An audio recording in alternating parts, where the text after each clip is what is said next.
السلام عليكم ورحمة الله وبركاته. في إطار الجولة الأولى من دوري أبطال أوروبا لموسم 2023-2024 المجموعة السادسة، تمكن فريق باريس سان جيرمان الفرنسي من الفوز على نظيره دورتموند الألماني بنتيجة 2-0.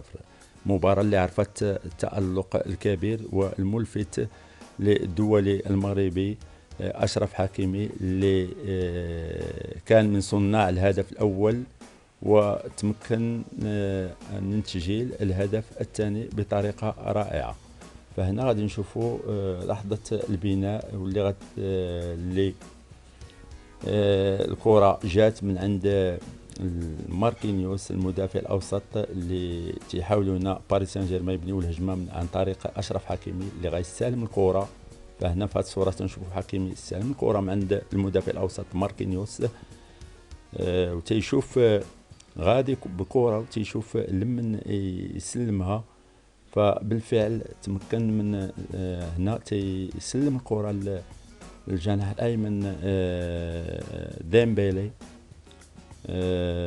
بطريقة فنية، فتياخذ الكرة عثمان ديمبيلي وتيحاول يمشي بها. وهنا تنشوفوا التقدم إلى الأمام ديال أشرف حكيمي اللي غادي يحاول يدخل العمق، وهذه من التعليمات ديال المدرب الإسباني لويس إنريكي اللي يحث على دخول أشرف حكيمي للعمق باش يساند المهاجمين ويكون باش يساعد المهاجمين في تحقيق الهدف. فهنا تنشوفوا أشرف حكيمي تقدم شويه على الجوج المدافعين مع الجوج اللاعب الوسط. ديمبيلي هنا تيلعب 1-2 مع أشرف حكيمي اللي تقدم للأمام بزاف.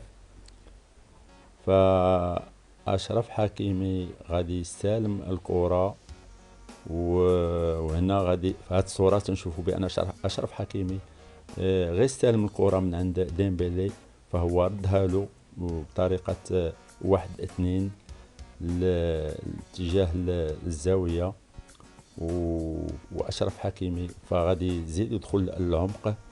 فهنا تنشوفوا السونتر ديال عثمان ديمبيلي، كرة تنزل عند مبابي، ولا كرة سونتر بيان دوزي حكيمي في تقريبا في المحور ديال فريق دورتموند. كرة غتنزل عند فوالا نزلات كرة غادي يحاول يسددها كيليان مبابي اللي تضرب تتلمس اليد ديال احد المدافعين ديال دورتموند.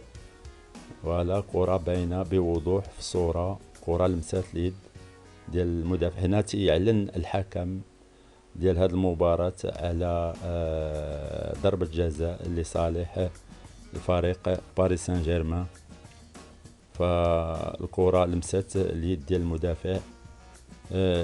فهنا تنشوفوا في هذه الصورة بأن كيليان مبابي تمكن من تسجيل الهدف الأول عن طريق ضربة جزاء لصالح فريق باريس سان جيرمان.